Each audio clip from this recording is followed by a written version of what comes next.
अलंकार टॉपिक बहुत ही इम्पोर्टेंट है और ये परीक्षा में हर साल पूछे जाने वाला टॉपिक है। तो मैं आप लोगों के इसी तरह से टॉपिक लाता रहूँगा जो इम्पोर्टेंट है परीक्षा की दृष्टिकोण से। तो आज मैं आप लोगों के लिए लाया हूँ अलंकार, जो कक्षा 10th के लिए बहुत ही इम्पोर्टेंट है। तो आइए जान लेते हैं कि उपमा अलंकार क्या होता है। जहाँ किसी वस्तु या व्यक्ति की अन्य व्यक्ति या वस्तु के समान गुणधर्म स्वरूप के आधार पर तुलना की जाए या समानता बताई जाए, वह उपमा अलंकार कहलाता है। यहाँ पर बताया गया है कि ये एक व्यक्ति, कोई भी एक व्यक्ति है या कोई वस्तु है, उसकी जब तुलना किसी दूसरे व्यक्ति या वस्तु के साथ गुणधर्म के स्वरूप के आधार पर की जाती है, समानता बताई जाती है, उसे उपमा अलंकार कहते हैं। आइए उदाहरण के साथ समझ लेते हैं। जैसे यहाँ पर दिया है, राधा के चरण गुलाब के समान कोमल हैं, यानी कि जो राधा के चरण हैं, चरण की तुलना गुलाब से की गई है।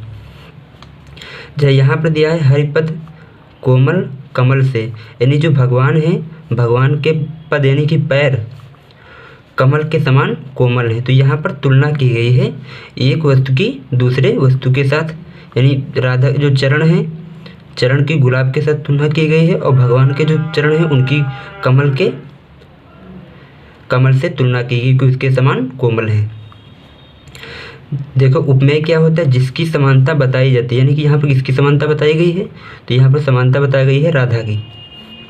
दूसरा है उपमान क्या है, तो उपमान जिससे तुलना की जाती है, जैसे राधा के जो चरण हैं उसकी तुलना किससे की गई, उसकी तुलना की गई है आपसे। तो यहाँ पर उपमान क्या हो जाएगा, गुलाब हो जाएगा। वाचक शब्द समानता को व्यक्त करने, समानता को कौन व्यक्त कर रहा है, यानी समानता को कौन व्यक्त कर रहा है, तो ये है जैसे राधा के चरण गुलाब के समान कोमल है, यानी ये समानता कौन व्यक्त करे, तो कोमल, मतलब चरण भी कोमल है और गुलाब जो होता है वो भी कोमल होता है, उसके समान समानता बताई गई है। फिर है साधारण धर्म, जो गुण उपमान और उपमेय में समान रूप में रहता है। ठीक है, आइए अगला जान लेते हैं दूसरा अलंकार कौन सा है। तो हमारा दूसरा अलंकार है रूपक अलंकार।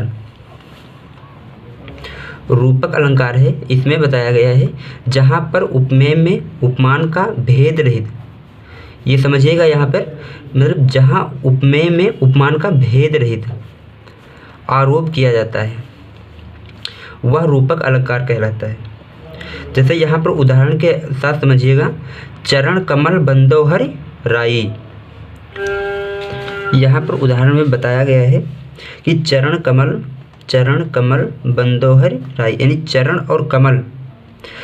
और कमल में कमल रूपी कोमल चरणों के बारे में बताया गया है। दूसरा एग्जाम्पल है, मुनि पद कमल बंद दो भ्राता। में मुनि ने कमल रूपी चरणों की दोनों भाई वंदना करते हैं और इसमें मुनि के चरणों पर कमल का आरोप किया गया है। अर्थात कहने का मतलब यह है, पद और कमल में कोई भेद नहीं है, दोनों एक समान बताया गया है, कोई भेद नहीं है। ठीक है, अगला है उदित उदयगिर मंच पर रघुबर बाल पतंग।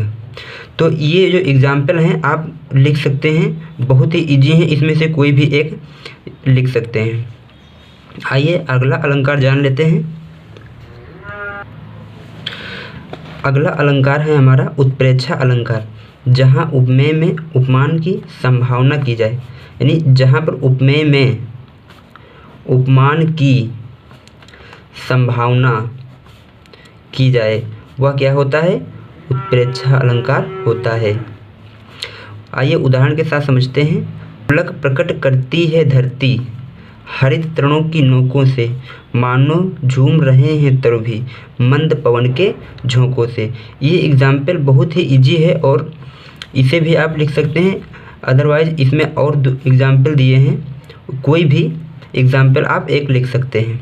जैसे दूसरा है, सोहत ओढ़े पीठ पर श्याम सलोने गात, नील मणिशैल पर आपित परो प्रभात। इसमें जो होता है, अगर उत्प्रेक्षा अलंकार होगा तो उसमें जो वाचक शब्द होंगे वो मनु, मानो, जनु, जानो आदि शब्द जो हैं आते हैं तो वो उत्प्रेक्षा अलंकार हो जाएगा, आप आसानी से पहचान सकते हैं।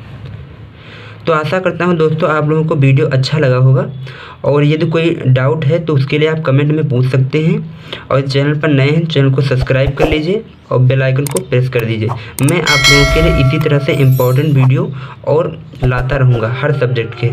मैं ऐसे ही वीडियो बनाऊँगा जो इम्पोर्टेंट होंगे और जो परीक्षा में पूछे जाएंगे या पूछे गए होंगे। थैंक्स फॉर वॉचिंग दोस्तों, मिलते हैं नेक्स्ट वीडियो में, तब तक के लिए जय हिंद जय भारत।